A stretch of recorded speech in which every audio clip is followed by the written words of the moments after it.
Hi dear student, मैं हरिश्चंद्र यादव रसायन गंगा के यूट्यूब चैनल पर आप सभी मित्रों का हार्दिक स्वागत है। तो जैसा कि पिछले वाले क्लास में हम लोगों ने देखा था हैलो एल्केन के आइसोमेरिज्म के बारे में और हैलो एल्केन के आईयूपीएसी नॉमेनक्लेचर के बारे में। हमने कल बताया था कि आज वाली क्लास में हम लोग हैलो एल्केन का निर्माण पढ़ेंगे। जैसा कि आप मुख्य हेडिंग में देख रहे हैं कि हैलो एल्केन का निर्माण, हैलो एल्केन के निर्माण की कई विधियां हैं।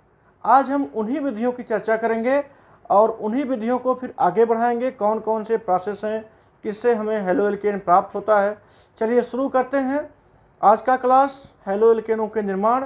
लेकिन क्लास शुरू करने से पहले आपसे एक गुजारिश है कि आप यदि मेरे चैनल पर नए हैं तो चैनल को सब्सक्राइब करिए और इसे लाइक और शेयर ज़रूर करिए। शेयर कर देने से ताकि अन्य लोगों का भी इससे लाभ हो सके। चलिए बस इतनी गुजारिश थी। बाकी आप जानते हैं क्लास को अच्छे से पढ़ना है, क्लास को अच्छे से देखना है और वीडियो को शुरुआत से लेकर के अंत तक देखना है। क्योंकि जब आप वीडियो को शुरू से लेकर के अंत तक देखेंगे तब सारी जानकारी आपको कम्प्लीटली मिल पाएगी। यदि आप बीच में स्किप कर जाते हैं तो जानकारी अधूरी रह जाती। इसलिए वीडियो को शुरुआत से लेकर के अंत तक जरूर देखें। चलिए अब हम तैयार हो जाते हैं फॉर्मेशन ऑफ हैलो एल्केन को पढ़ने के लिए। जैसा कि आप देख रहे हैं, देखिए हैलो एल्केन को दिखाते हैं RX से। और इसमें बताया गया था कि जो हैलो एल्केन होते हैं वो मोनो होते हैं, डाई होते हैं, ट्राई होते हैं और पॉली भी होते हैं। जब संख्या हैलोजन की 3 से अधिक हो जाती है तो उसको पॉली बोलते हैं। यहाँ पर ज़्यादातर चर्चा होगी हमारे मोनो हैलो एल्केन को बनाने की। मोनो हैलो एल्केन को भी हमने 3 भागों में डिवाइड किया था। वो तीनों भाग था, पहला जिसमें था प्राथमिक, दूसरा था द्वितीयक, तीसरा था तृतीयक। यानी कि प्राथमिक होने के लिए एक एल्किल का होना अनिवार्य होता था, एक एल्किल का होना अनिवार्य होता था, तो ये प्राथमिक कहलाता था। और द्वितीयक होने में 2 एल्किल आ जाते थे, ये एक्स की संख्या एक ही रहती थी, ये 2 डिग्री हो जाता था।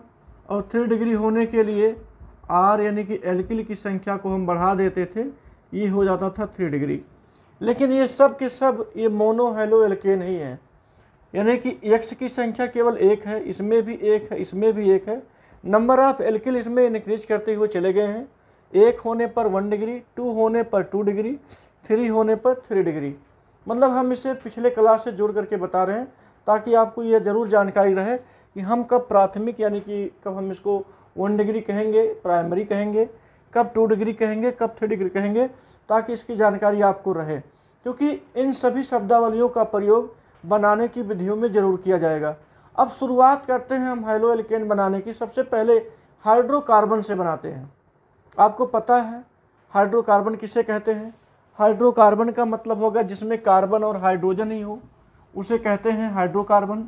तो सबसे पहले हम शुरुआत ही कर देते हैं बाई हाइड्रोकार्बन, बाई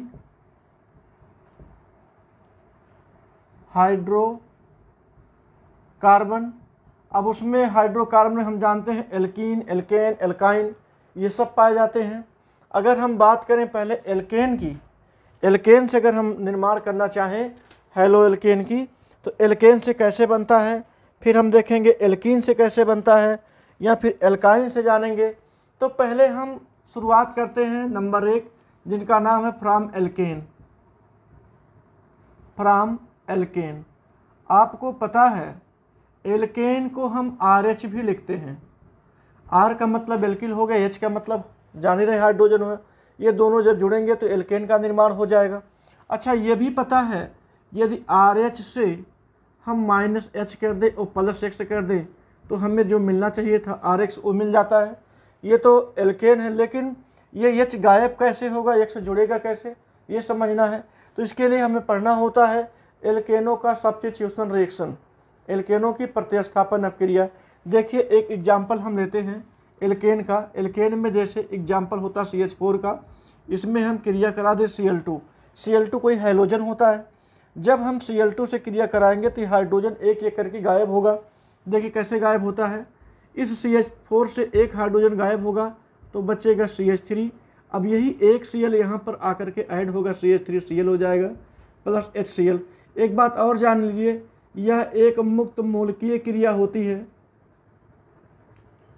इसका निर्माण जो है एक मुक्त मूलकीय क्रिया द्वारा होता है, यानी कि जो Cl होता है Cl2, ये दो भागों में टूटेगा, Cl मूलक प्लस Cl मूलक। मैकेनिज्म नहीं चल रहे हैं, मैकेनिज्म के लिए हम कोई अलग क्लास लेंगे जिसमें मैकेनिज्म बताया जाएगा।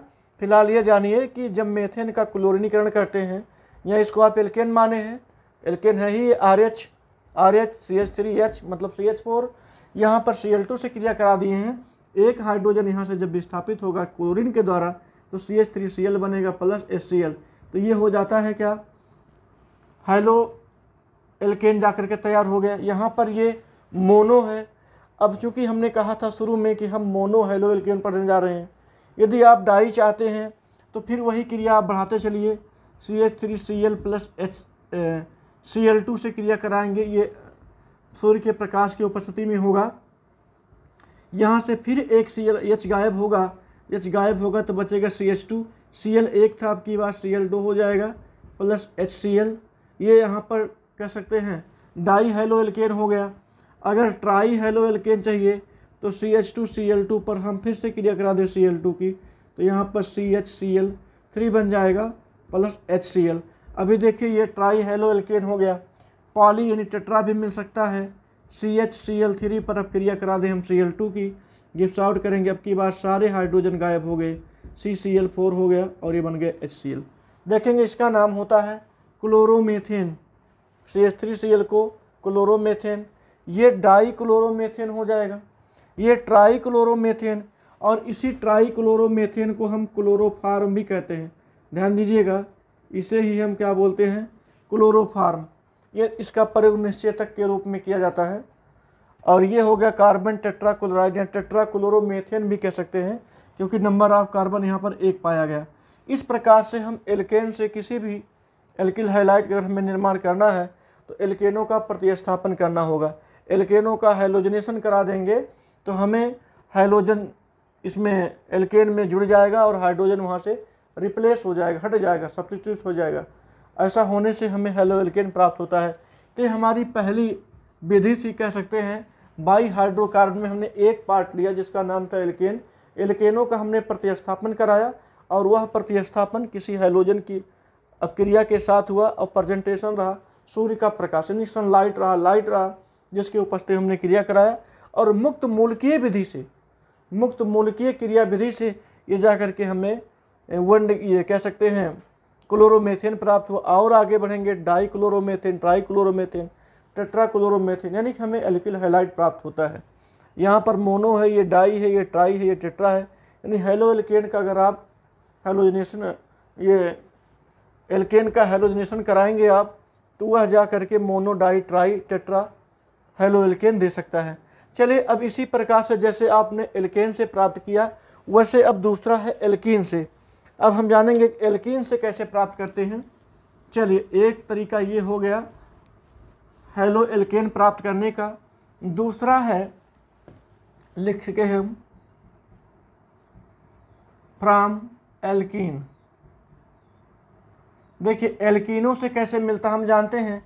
एल्कीनों का फार्मूला होता है CnH2n, यानी कार्बन का दोगुना जब हाइड्रोजन हो जाता है तो उसे एल्कीन कहते हैं। या जिसमें कार्बन कार्बन के बीच द्विबंध पाया जाता हो वो एल्कीन होते हैं। प्रश्न बहुत अच्छा है, यहीं से उठता है प्रश्न कि हम एल्केन से कैसे हेलो एल्केन प्राप्त करेंगे, हम एल्कीन से कैसे हेलो एल्केन प्राप्त करेंगे।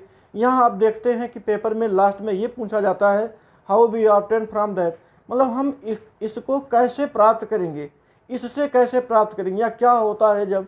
तमाम सारी अपक्रियाएँ आती हैं, हमको रटना कुछ नहीं है। ऑर्गेनिक केमिस्ट्री में बस कॉन्सेप्ट समझना होता है, बाकी सारी चीज़ें क्लियर हो जाती है, कठिन नहीं होता है, सब कुछ आसान हो जाता है।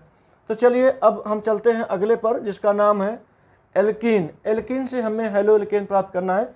एक एग्जाम्पल लेते हैं, जैसे CH2 डबल बॉन्ड CH2, यदि हम इस पर क्रिया करवा दें HBr की, ध्यान दीजिएगा HBr की क्रिया करवा देंगे तो यहाँ पर ऐसे कर लीजिए, ये टूटेगा, यहाँ प्लस होगा, यहाँ माइनस होगा, या ये प्लस होगा, ये माइनस होगा, ये तो प्लस माइनस होगा ही। तो एक H जो है किसी माइनस से जुड़ जाएगा, Br किसी प्लस से जुड़ जाएगा। तो यहाँ देख रहे हैं ये CH3 कर सकते हैं, यहाँ CH2Cl Br है, Br कर देते हैं, और प्लस CH3, ये क्या तैयार हुआ, ये एक प्रकार का हाइलो एल्केन है। ऐसे भी कर सकते हैं, या ऐसे अगर दिया जाए CH2 double bond CH2 plus HCl दिया जाए, कोई भी हाइलो अम्ल दे दिया जाए, जैसे ये है ना, ये हाइड्रोजन ब्रोमाइड है, हाइड्रोजन क्लोराइड है, यानी हम कह सकते हैं HX के साथ क्रिया करा रहे हैं। HX के साथ जब क्रिया कराते हैं किसी एल्कीन की, तो हमें जा करके एल्केन प्राप्त, हाइलो एल्केन प्राप्त होता है। तो फिर इसी प्रकार से ये इसमें भी हो जाएगा आपका CH3 CH2Cl। ये देख रहे हैं, ये हमें हाइलो एल्केन प्राप्त हो गया। यानी ये कह सकते हैं कि एल्केन पर जब हम किसी हाइड्रोजन हाइलाइड की क्रिया करवाते हैं तो हमें जाकर के हाइलो एल्केन प्राप्त होता है। अच्छा, ऐसा भी होता है, एक एग्जाम्पल और लें, क्योंकि इस पर एक नियम भी है जिसका नाम है मार्कोनी-काफ का रूल। वो एग्जाम्पल में हम बता देते हैं मार्कोनी-काफ का रूल क्या होता है। परिस्थितियाँ कुछ ऐसी भी आती हैं कि जहाँ पर हमें ये निश्चित कर पाना एक कह सकते हैं समस्या दे जाता है कि कैसे हम हाइलो एल्केन तैयार करेंगे। जैसे एग्जाम्पल दिया जाए CH2 double bond CH single bond CH2Cl, CH2Cl नहीं CH3 दे दिया जाए, यहाँ पर इस प्रकार से दे दिया जाए, क्योंकि एल्कीन हम देख रहे हैं और इस एल्कीन पर हम क्रिया करवाने जा रहे हैं HCl की। अब आपको बताना है इसमें कैसे हाइलो एल्केन प्राप्त होगा। तो देखिए यहाँ पर दो बातें साफ साफ दिखाई दे रही हैं। हो सकता है कि ये इधर की तरफ विस्थापित हो जाए, तो यहाँ पर क्या आएगा, प्लस से आ जाएगा, यहाँ पर क्या आएगा, माइनस से। एक एक करके यदि ऐसी दशा आती है, ये तो ऑलरेडी प्लस और ये ऑलरेडी माइनस होगा, इसमें कोई संदेह नहीं है। ये Cl में H पॉजिटिव Cl नेगेटिव होता है। तो चलिए, अगर ऐसी दशा आती है तो CH2 के स्थान पर अब की बार ये नेगेटिव जुड़ेगा, और जब नेगेटिव जुड़ेगा तो यहाँ CH2 ये Cl हो जाएगा, और डबल बॉन्ड ब्रेक हुआ, सिंगल बॉन्ड में CH था, अब एक H और आ गया, CH2 हो जाएगा, और ये CH3। एक कंपाउंड ये बन गया जा करके। दूसरा कंपाउंड क्या बनेगा, हो सकता है परिस्थितियाँ कुछ ऐसी हो जाए, ऐसी होने पर यहाँ पर प्लस हो जाएगा, यहाँ पर माइनस हो जाएगा। जब यहाँ पर माइनस होगा तो यहाँ पर दूसरा कंपाउंड जो है ये बन जाएगा CH3 सिंगल बॉन्ड CH, और ये Cl हो जाएगा, और यहाँ पर हो जाएगा CH3। गाइस, इस बात को बिल्कुल ध्यान से समझना है, इसमें कौन सा कंपाउंड हम सही माने, कौन सा कंपाउंड गलत माने। और ध्यान देना, तीर के ऊपर कुछ किसी भी पदार्थ की उपस्थिति नहीं होनी चाहिए। यदि उपस्थिति होगी तो समीकरण ये दूसरा बन जाएगा। चलिए देखते हैं ऐसा क्यों कह रहे हैं। एक नियम है मार्कोनी-काफ का नियम, देखते हैं। एक नियम है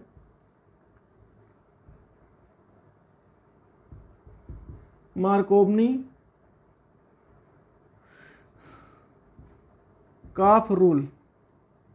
मार्कोनी-काफ रूल के अनुसार बताया जाता है, जब किसी असममित हाइड्रोकार्बन पर, असममित के हैं या हम कहते हैं एल्कीन पर, द्विबंधित हाइड्रोकार्बन पर किसी हाइड्रोजन हाइलाइड का योग करते हैं, योगात्मक अपक्रिया है ही है, क्योंकि डबल बॉन्ड पर क्रियाएं योग की होती हैं, सिंगल बॉन्ड पर प्रतिस्थापन की होती हैं। यहाँ पर डबल बॉन्ड है इसलिए इस पर योग अपक्रिया होगी। यहाँ पर हम देख रहे हैं हाइड्रोजन हाइलाइड का प्रयोग कर रहे हैं, जिसमें एक धनावेशित है और दूसरा कौन सा भाग है, ऋणावेशित। तो मार्कोनी-काफ ने बताया कि जब किसी द्विबंधित हाइड्रोकार्बन पर, जहाँ पर मतलब कार्बन कार्बन के भी द्विबंध पाया जाता हो, तो हाइड्रोजन हाइलाइड का या किसी ऐसे यौगिक का अटैक कराते हैं, ऐसे अभिकर्मक अटैक कराते हैं, इसमें धनायन और ऋणायन दो भाग होते हैं। देख रहे हैं ये अभिकर्मक है, इसमें धनायन भी है और इसमें ऋणायन भी है। ये दोनों जब इसके साथ क्रिया करेंगे तो इसका जो निगेटिव भाग है, जैसे Cl है, X है, निगेटिव भाग द्विबंधित उस कार्बन से जुड़ता है, द्विबंधित कार्बन में उस कार्बन से जुड़ता है जहाँ पर हाइड्रोजन की संख्या न्यूनतम पाई जाती है। ध्यान दीजिएगा, हमने क्या कहा, HX का, HX मतलब HCl में Cl वाला हिस्सा या X वाला हिस्सा उस द्विबंधित कार्बन से जुड़ता है जहाँ पर हाइड्रोजन की संख्या न्यूनतम पाई जाती है। गाइस ध्यान दीजिए, यहाँ पर CH है और यहाँ पर CH2 है ना, यहाँ पर CH2 है, यहाँ पर CH है, इसलिए X जो है आकर के यहाँ जुड़ जाएगा, और जब यहाँ जुड़ जाएगा तो हमारा कंपाउंड देखिए, जहाँ पर CH के साथ X जुड़ा हो, देखिए ये वाला कंपाउंड सही माना जाएगा, और ये वाला कंपाउंड जो है इसी को मेजर बोलेंगे और इसे हम बोलेंगे माइनर। मतलब जिस कंपाउंड की मात्रा अधिक बनती हो ऐसे कंपाउंडों को मेजर कहते हैं। और जो कंपाउंड कम मात्रा में बने, जैसे ये 80% अगर बनेगा ये, तो इसकी मात्रा जो है 20% होगी। आपको समझ में आ गया होगा। मार्कोनी-काफ के नियम के अनुसार होता क्या है, द्विबंधित हाइड्रोकार्बन पर हाइड्रोजन हाइलाइड का जब योग कराते हैं, उसका हाइलाइड वाला हिस्सा यानी नेगेटिव वाला हिस्सा द्विबंधित कार्बन के उस सिरे से जुड़ता है या उस द्विबंधित कार्बन पर जुड़ता है जहाँ पर हाइड्रोजन की संख्या न्यूनतम होती है। यहाँ पर देख रहे हैं हाइड्रोजन की संख्या न्यूनतम है। सो ये दूसरा वाला जो रिजल्ट हमें मिला है यही मेजर कंपाउंड होगा और इसी को हम मुख्य मानेंगे, इसी को हम सही मानेंगे। ये अगर नहीं लिखेंगे तब भी चलेगा क्योंकि इसका परसेंटेज जो होता है बहुत कम होता है। एक एग्जाम्पल और देखते हैं, फिर उसके बाद आगे बढ़ाते हैं। लेकिन ध्यान रहे, मार्कोनी-काफ ने जो नियम बताया वो किसी पदार्थ की उपस्थिति नहीं होनी चाहिए। यदि किसी पदार्थ की उपस्थिति है तो वो गड़बड़ है, उपस्थिति किसी पदार्थ की नहीं होनी चाहिए। जैसे एग्जाम्पल दें, यही एग्जाम्पल फिर से हम लिख देते हैं, CH2 double bond CH single bond ये CH3 और फिर हम क्रिया HX के साथ और HX के साथ क्रिया कराएंगे, लेकिन ऊपर हम लिख देते हैं पराक्साइड। पराक्साइड का मतलब कोई ऑर्गेनिक पराक्साइड हो, जैसे इनऑर्गेनिक में हाइड्रोजन पराक्साइड हो गया, वैसे कोई पराक्साइड यदि उपस्थित होता है तो मार्कोनी-काफ का नियम बदल जाता है। और जब बदल जाता है उस नियम को हम एंटी मार्कोनी-काफ का नियम कहते हैं। मार्कोनी-काफ के नियम में क्या बताया गया था, हाइड्रोजन हाइलाइड का नेगेटिव पार्ट उस कार्बन से जुड़ता है, उस द्विबंधित कार्बन से जुड़ता है जहाँ पर हाइड्रोजन की संख्या न्यूनतम होती थी। लेकिन अब पराक्साइडों की उपस्थिति में यही नियम बदल जाता है और जब बदल जाता है तो हम उसको बोलते हैं एंटी पराक्साइड या कह सकते हैं एंटी मार्कोनी-काफ या उसी को कहीं कहीं खैरस प्रभाव भी कहते हैं, खैरस प्रभाव कहा जाता है। देखिए यहाँ पर अब ये नियम बदल जाएगा।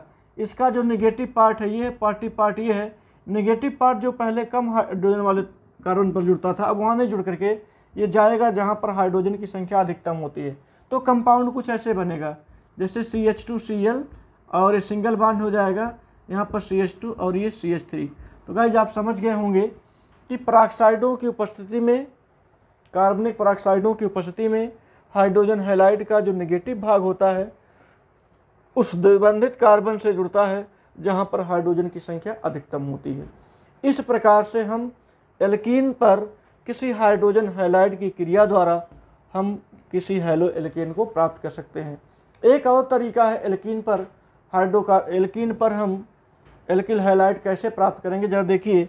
एल्कीन से एक और तरीका है, हम हैलो एल्केन प्राप्त कर सकते हो। क्या है तरीका, ध्यान दीजिए। जैसे दिया जाए CH2 double bond CH2 plus क्रिया करा दें हम Cl2 की, ध्यान दीजिए। CH2 double bond CH2 plus क्रिया करा दें Cl2 की, तो ध्यान दीजिए यहाँ पर Cl की संख्या 2 है। यदि ऐसा करेंगे तो टूटेगा 2 भागों में और मिलेगा आपको CH2Cl और CH2Cl। अब ये जो है आपको मोनो हैलो एल्केन ना हो करके ये डाई हैलो एल्केन हो जाता है। यहाँ पर हमें डाई हैलो एल्केन प्राप्त होगा। तो इस प्रकार से हम एल्कोहल, ये सॉरी हमने क्या बोल दिया, एल्कोहल नहीं, इस प्रकार से हम हाइड्रोकार्बन से एल्किल हैलाइड को इसी प्रकार से प्राप्त कर सकते हैं। देखिए तरीके भी और हैं, अभी तो ये शुरुआत है। शुरुआत में केवल हमने हाइड्रोकार्बन से बताया। यदि आप चाहें तो ये देखिए एल्काइन से भी बना सकते हैं।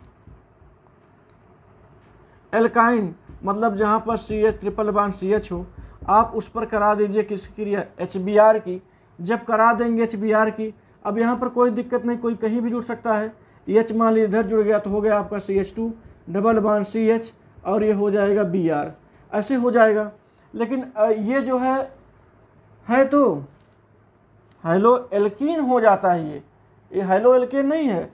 फिर आप क्या कराएंगे, वही CH2 डबल बॉन्ड CH और ये सिंगल बॉन्ड क्या है Br है, प्लस क्रिया कराएंगे हम HBr की। अब चलिए फिर चलते हैं मार्कोनी-काफ के नियम पर। मार्कोनी-काफ ने क्या बताया था, किसी एल्कीन पर, ये एल्कीन है क्योंकि डबल बॉन्ड लगा हुआ है, नेगेटिव पार्ट उस भाग से जुड़ेगा यानी उस कार्बन से जुड़ेगा जहाँ पर हाइड्रोजन की संख्या न्यूनतम होती है। ये Br जा करके यहाँ जुड़ेगा तो बन जाएगा CH3 single bond CH Br single bond Br। ये जा कर के कंपाउंड बनता है। ये भी एक एल्किल हैलाइड ही है, बशर्ते ये एल्किल हैलाइड जो है मोनो ना होकर के डाई हैलो एल्केन हो जाता है। चलिए, अब आप समझ गए होंगे कि हम किसी हाइड्रोकार्बन का सहारा लेकर के कि हैलो एल्केन का निर्माण कैसे करते हैं। अब हम दूसरी टॉपिक लेते हैं एल्कोहल से। अब हमें एल्कोहल से भी बनाना है। ध्यान दीजिएगा, जितने आप कंपाउंड जानते हैं उतने पदार्थ, उतने कंपाउंडों से भी हैलो एल्केन का निर्माण किया जा सकता है। अभी जैसे हमने हाइड्रोकार्बन लिया, हाइड्रोकार्बन में देखा आपने एल्केन से, एल्कीन से, एल्काइन से, उसके जो तीनों पार्ट थे हमने उससे बता दिया। अब हम शुरू करते हैं एल्कोहल से कैसे प्राप्त करेंगे। जरा ध्यान दीजिएगा इस बात को। यहाँ पर एल्कोहल से कैसे प्राप्त करेंगे आपको अच्छे से समझ में आ रहा है। जितनी बातें बताई जा रही खूब ध्यान समझिएगा, बहुत कठिन नहीं, बहुत आसान है ये। अब लगे रहिए, हर प्रकार से जितना हो सकता है हैलो एल्केन के निर्माण की विधियाँ जरूर बताई जाएंगी। बस आप वीडियो को स्किप मत करिए, वीडियो को शुरू से लेकर के अंत तक जरूर देखिए। ऐसा जब देखेंगे तो हर चीज़ें आपको क्लियर हो जाएंगी, रटने की कोई ज़रूरत नहीं। इस चैनल पर सबसे पहले मैंने सलाह दिया था केमिस्ट्री रटने की कोई ज़रूरत नहीं, रटने का विषय नहीं है, यह केवल समझने का विषय है। आप जितना अच्छा समझेंगे वो समझ लीजिए उतना ही दिमाग में बैठता हुआ चला जाएगा। रटने की कोई ज़रूरत नहीं है, आप रटेंगे बस 2 दिन बाद भूल जाएंगे। तो उस कह सकते हैं उस तरीक़ों को बिल्कुल छोड़ दो कि रटना है केमिस्ट्री, बिल्कुल समझना है, समझ समझ कर करना है। क्लास कोई भी हो, मैं कहता हूँ केवल समझ करके काम करेंगे तो वो सब आसान हो जाएगा। जैसे अब बात कर रहे हैं कि हम एल्कोहल से, एल्कोहल से कैसे बनाप करेंगे। हम लिखे हैं हम यहाँ पर फ्रॉम एल्कोहल। एल्कोहल के लिए हम देते हैं ROH। ROH का मतलब हो गया एल्कोहल। एल्कोहल से हम कैसे कैसे बनाएंगे। देखिए, एल्कोहल के लिए बहुत आसान तरीका है। जैसे आप ROH ले लीजिए, ROH के बाद यहाँ पर आप HX ले लीजिए। HX लेते ही यहाँ पर देखिए OH गायब होगा, यहाँ पर X जुड़ेगा और H और OH भी ला करके बना देंगे H2O। ये बनेगा RX प्लस हो जाता है H2O। ये वेरी सिंपल है ये। ऐसा आप किसी को भी R के रूप में जैसे CH3 CH2OH ले लेते हैं प्लस HCl ले लेते हैं, ये गायब हो करके ये C2H5OH देता है प्लस H2O। ये बहुत आसान सा है। लेकिन जब बात और बढ़ती है आगे, ये थोड़ा सा एक आध दो इसमें जो समीकरण होते हैं और बढ़ जाते हैं। अब वो समीकरण कौन कौन से हैं जरा ध्यान दीजिए। जैसे एक है प्राथमिक एल्कोहल हमने बताया था और द्वितीयक एल्कोहल बताया था कि बनाने के जो ये तरीके हैं जिसको हम ग्रुप मेथड भी कहते हैं। आप जाने रहेंगे ग्रुप मेथड क्या है। एल्कोहल से हम तैयार करेंगे। इसमें ध्यान दीजिए कि एक है प्राथमिक, हम सब बताएंगे प्राथमिक एल्कोहल क्या, प्राथमिक एल्किल हैलाइड, द्वितीयक एल्किल हैलाइड और एक तृतीयक एल्किल हैलाइड। 3 प्रकार के एल्किल हैलाइड हैं। चलिए हम तीनों की चर्चा कर लेते हैं। देखिए, ये प्राथमिक और द्वितीयक एक तरीका है जिसका नाम है ग्रुप प्रोसेस। हम यहाँ लिख देते हैं। इन दोनों को बनाने के लिए हम एक तरीका बनाते हैं जिसका नाम है ग्रुप प्रोसेस। ग्रुप प्रोसेस में क्या होता है कि जब किसी एल्कोहल पर हम किसी हाइड्रोजन हैलाइड की क्रिया कराते हैं तब तो हैलो एल्केन बनेगा ही। लेकिन यदि आप जिंक क्लोराइड रख देते हैं ZnCl2 तो बहुत आसानी से वह हैलो एल्केन में कन्वर्ट हो जाता है। जैसे एग्जांपल है CH3 CH2 अभी जो हमने लिखा था CH3 CH2OH और हम क्रिया करवा लेते हैं HCl से। ये Cl से हमने बताया क्या, प्रेजेंटेशन होगा ZnCl2 जिंक क्लोराइड। तो जिंक क्लोराइड की उपस्थिति में ये बहुत आसानी से, देखिए ये प्राथमिक एल्कोहल भी है, ये प्राथमिक एल्कोहल है। प्राथमिक एल्कोहल से आप देख रहे हैं CH3 CH2, यहाँ पर Cl है, Cl लगा देंगे प्लस ये H2O बन करके बाहर निकल जाएगा। तो ये प्राथमिक एल्कोहल से प्राथमिक एल्किल हैलाइड तैयार हुआ। ये देखिए 1 डिग्री ROH है और ये प्राप्त हमें हुआ है 1 डिग्री RX। क्लियर है, 1 डिग्री ROH से 1 डिग्री RX तैयार हुआ है। अब दूसरा देखिए, यदि हम इसके एल्कोहल की डिग्री को चेंज कर दें, जैसे CH3 CH यहाँ पर कर देते हैं OH, यहाँ पर कर देते हैं CH3, ये सेकेंडरी अल्कोहल है, लिख देते हैं सेकेंडरी ROH है, और हम इसकी क्रिया HCl से करा दें, वो भी जिंक क्लोराइड की उपस्थिति में, ZnCl2 की उपस्थिति में क्रिया करा देते हैं, तो ये बहुत ही आसानी से CH3CH यहाँ से OH जो होगा विस्थापित हो जाएगा, इसके स्थान पर आएगा Cl और सिंगल बॉन्ड हो जाएगी CH3 प्लस हो जाएगी यह H2O। ध्यान दीजिएगा यहाँ पर 2 डिग्री अल्कोहल से ये 2 डिग्री RH भी प्राप्त हुआ। बात समझ में आ रही है। हमने कहा प्राथमिक, द्वितीयक और तृतीयक, इन तीनों अल्कोहलों से हम कैसे अल्कोहल से हेलो एल्केन प्राप्त करेंगे। समझने वाली बात है, बहुत इंपॉर्टेंट है ये। जिंक क्लोराइड की उपस्थिति में तैयार हो रहा है, प्राथमिक से प्राथमिक, द्वितीयक से द्वितीयक, तृतीयक से तृतीयक। एक बात और बता दें, ग्रुप प्रोसेस में ZnCl2 ये रखा जाएगा, लेकिन जब हम तृतीयक अल्कोहल की बात करें, तृतीयक अल्कोहल कब होगा, CH3 ये हो जाएगा आपका CH3 यहाँ पर OH, यहाँ पर हो जाएगा CH3। यहाँ देख रहे हैं ये 1 2 3 ये हो गया 3 डिग्री ROH। जब 3 डिग्री ROH हो जाता है तो वहाँ पर कमरे के ताप पर ही जिंक क्लोराइड रखने की कोई ज़रूरत नहीं है। यहाँ हम लिखेंगे रूम टेम्परेचर पर ही ये कन्वर्ट हो जाता है CH3 CH और ये Cl, यहाँ पर CH3 और यहाँ पर CH3, ये 3 डिग्री RH तैयार हो गया।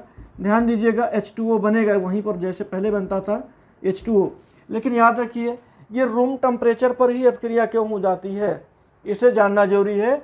क्यों हो जाती है ये जानिए कि जो 3 डिग्री होते हैं, 3 डिग्री एल्किल हैलाइड का निर्माण ग्रुप प्रोसेस में बहुत आसानी से हो जाता है। इसके लिए किसी भी अभिकर्मक की ज़रूरत नहीं होती है, यानी कि ये मानिए कि 3 डिग्री एल्किल हैलाइड बहुत आसानी से तैयार होने वाला होता है। जितना इसमें कठिनाई होता है उससे कहीं ज़्यादा आसानी जो होता है 3 डिग्री एल्किल हैलाइड में होता है। यानी 3 डिग्री एल्किल हैलाइड के बनने का रास्ता सबसे आसान होता है 3 डिग्री अल्कोहल से।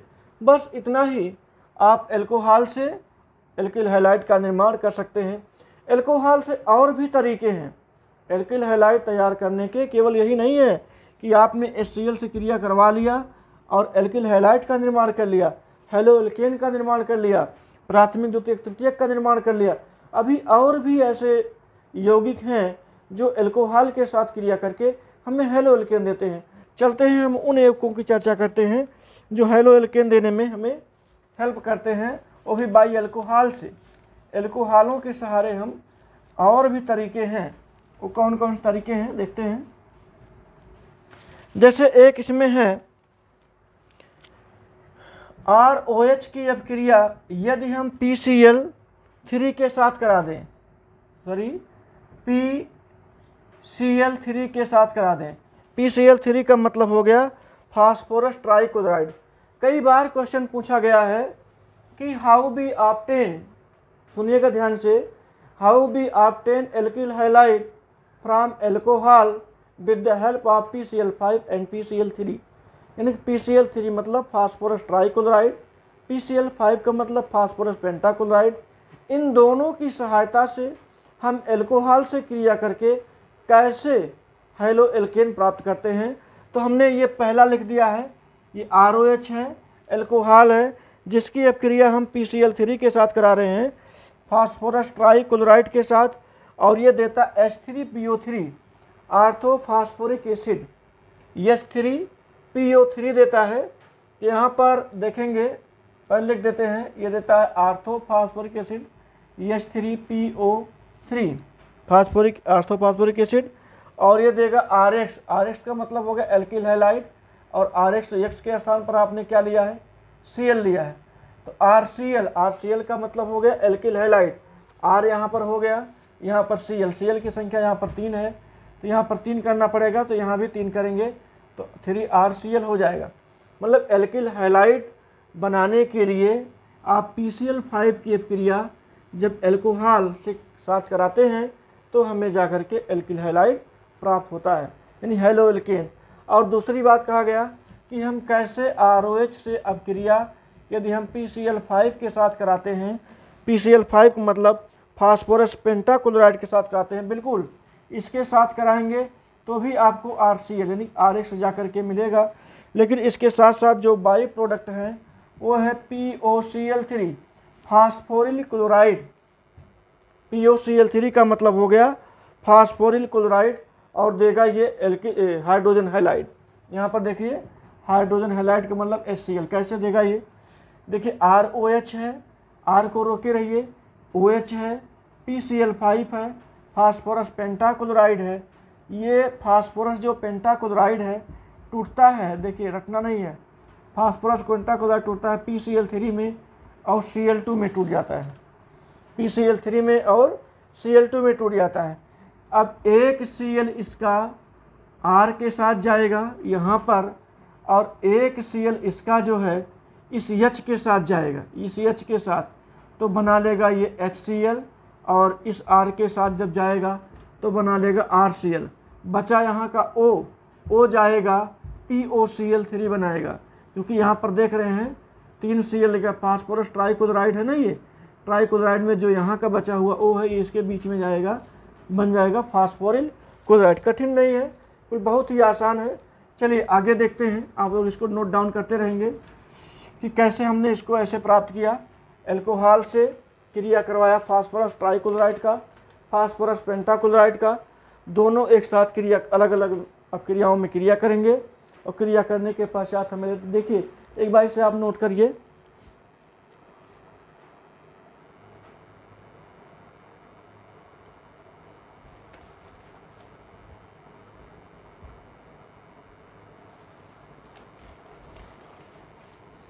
चलिए अब एल्कोहल की अपक्रिया हम थायोनिल क्लोराइड से कराने वाले हैं। एक और जानिए कि एल्कोहल से कितने तरीके से हम बना सकते हैं। एल्कोहल में इतने पदार्थों की क्रिया करवाते हैं कि हमें एल्किल हैलाइड मिल जाता है। थायोनिल क्लोराइड का मतलब होता है SOCl2, ROH की क्रिया कराने जा रहे हैं SOCl2। SOCl2 के साथ जब क्रिया करवा लेते हैं तो यहाँ पर मिलेगा RCl गिव्स आउट RCl मतलब होता है एल्किल हैलाइड, एल्किल क्लोराइड कह सकते हैं, प्लस SO2 सल्फर डाइऑक्साइड और यहाँ पर मिलेगा HCl हाइड्रोजन क्लोराइड मिलेगा।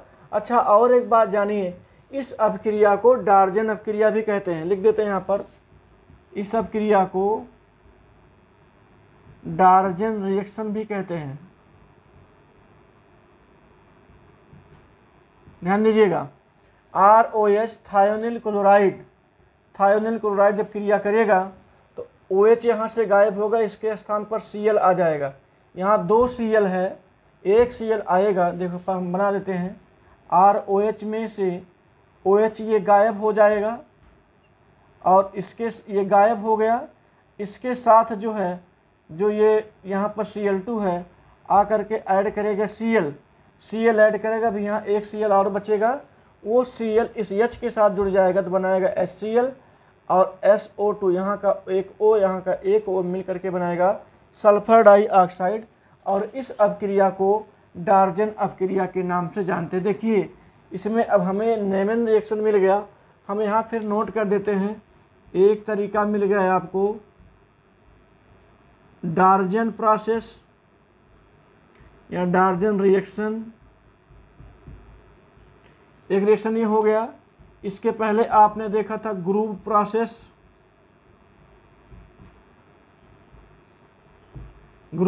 हो गया, और तीसरा आपने देखा मार्कोनी काफ, यहाँ पर हमने लिख दिया। अभी तक आपने दिखाई दे रहा सबको, हाँ बिल्कुल ठीक है। यहाँ पर तीन जो है नेमन रिएक्शन मिले हैं, डार्जन, ग्रुप और मार्कोनी काफ। ये तीनों की सहायता से हमने अभी तक जो तैयार किया वो रहा हैलोएल्केन। अब चलते हैं और आगे बढ़ते हैं, और आगे बढ़ने क्रम में नया एग्जाम्पल लेते हैं, नया तरीका देखते हैं एल्कोहल बनाने की। 3 तरीके हो गए। अब एक है वसीय अम्लों के, वसीय अम्ल फैटी एसिड,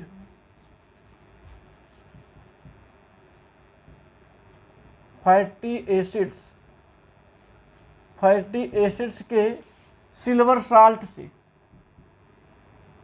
सिल्वर साल्ट से।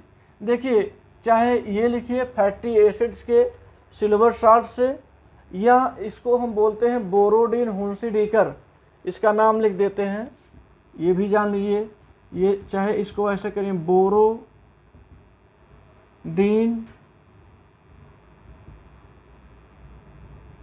हुंसिडीकर, इस अपक्रिया का नाम है बोरोडिन हुंसिडीकर रिएक्शन। इस अपक्रिया में क्या होता है, देखिए फैटी एसिड का मतलब जैसे ये हो गया RCOOH, ये है फैटी एसिड। अब फैटी एसिड का ये कह रहा है सिल्वर साल्ट लेना है, H को जब हटा देंगे उसके स्थान पर आप जोड़ दीजिए Ag जोड़ देंगे तो ये बन जाता है इसका सिल्वर भाग। और हम इसी सिल्वर साल्ट पर अपक्रिया हम करा देते हैं ब्रोमीन की, Br2 की क्रिया करवा देते हैं, और किसकी उपस्थिति में, CCl4।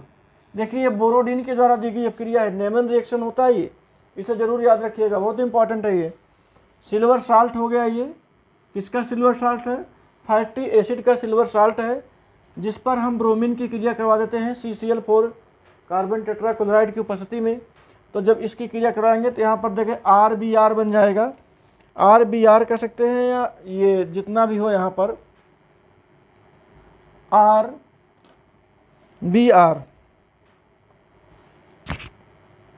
क्योंकि यहाँ पर अभी एक कार्बन और भी है, यहाँ ध्यान देना है, चाहे इसको थोड़ा सा बढ़ा लेते हैं, RCH2 कर दें या ऐसे कर दें, CH3COO कर देते हैं, CH3COOAG ऐसे कर देते हैं तो कि नाम भी आ जाता है CH3COOAG।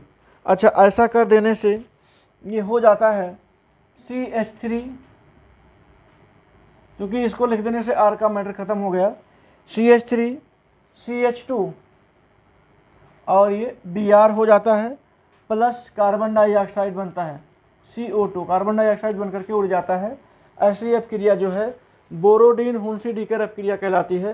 कैसे, ये फैटी एसिड का सिल्वर साल्ट है, इस पर हम ब्रोमीन की क्रिया कराने वाले हैं, ब्रोमीन की क्रिया कराएंगे, और ब्रोमीन की क्रिया यहाँ पर 2Br है, आप यहाँ पर CO2, चलिए कोई दिक्कत नहीं, ऑर्गेनिक केमिस्ट्री में बैलेंस होना बहुत ज़रूरी नहीं होता है, मेन कंपाउंड हमारा बनना चाहिए, कंपाउंड यदि बन जाता है बस वही सही है।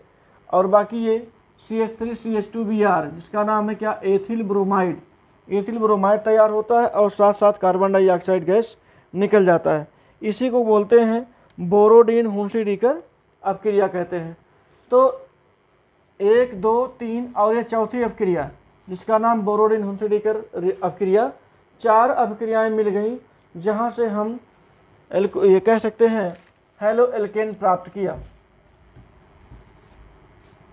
चलिए एक बात हमने बताया कि ऑर्गेनिक केमिस्ट्री में बहुत ज़्यादा बैलेंस करने का चक्कर मत रखिएगा, क्योंकि कभी कभी क्या होता है कि हमको हाइड्रोजन तो नहीं दिखाई देता है, अतिरिक्त तरीके से हम हाइड्रोजन को जोड़कर काम कर लेते हैं, तो उसके लिए परेशान होने की जरूरत नहीं है। ऑर्गेनिक केमिस्ट्री में ऐसा होता है कि अपक्रियाएँ संतुलित हैं या नहीं संतुलित हैं उससे फ़र्क नहीं पड़ता, लेकिन मेजर कंपाउंड क्या बन रहा है उस पर ध्यान दीजिएगा।